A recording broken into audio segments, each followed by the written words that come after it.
आज हामी योनिको खुकुलोपन अर्थात् भजाइनल ल्याक्सिटी, त्यसको लक्षण, कारणहरू र उपचारको बारेमा कुराकानी गर्नेछौँ।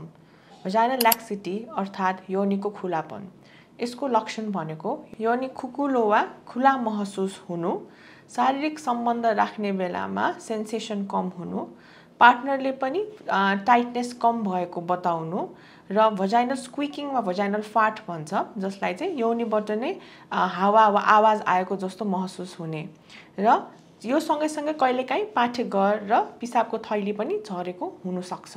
अब यसका कारणहरू के हुन् त? यसका कारणहरू कम अन्तरालमा धेरै बच्चा जन्मियो भने चाहिँ तलको मांसपेशीहरू तन्किँदै खुकुलो भएर जान्छ। कहिलेकाहीँ चाहिँ एउटै मात्र बच्चा जन्मिँदा पनि लामो समयसम्म व्यथा लागेको छ भने, बच्चा जन्माउन गाह्रो भएर औजारहरू प्रयोग गर्नु पर्यो भने जस्तै फोर्सेप्स र भ्याक्युम, बच्चा ठुलो तौलको जन्मेको छ भने, बच्चा जन्मिने क्रममा चाहिँ योनिमा धेरै नै चोटपटक लागेको छ भने हुनसक्छ भन्दा महिनावारी सुकिसकेको महिलाहरू, उमेर बढ्दै गएको महिलाहरूमा पनि यो हुनसक्छ र कहिलेकाहीँ त जन्मजातै टिस्युको कमजोरी वा कोलाजन डिसअर्डर भन्छ, त्यस्तो भयो भने पनि यस्तो लक्षणहरू देख्न सकिन्छ।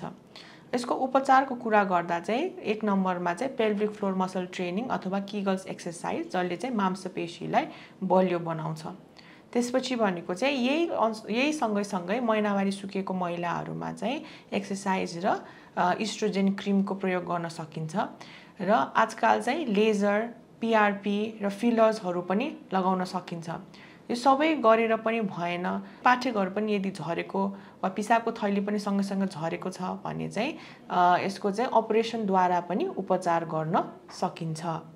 यो चाहिँ सामान्य शरीरको परिवर्तन हो, यो भएर लाज मान्नु जरुरी छैन। तर यसले गर्दा तपाईको आत्मविश्वासमा कमी आइरहेको छ, शारीरिक सम्पर्क गर्दा समस्या भइरहेको छ र पेल्भिक सपोर्टलाई असर गरेको छ भने समयमा जचाएर यसको उपचार गर्न सकिन्छ र जीवनमा ठूलो सुधार ल्याउन सकिन्छ। धन्यवाद।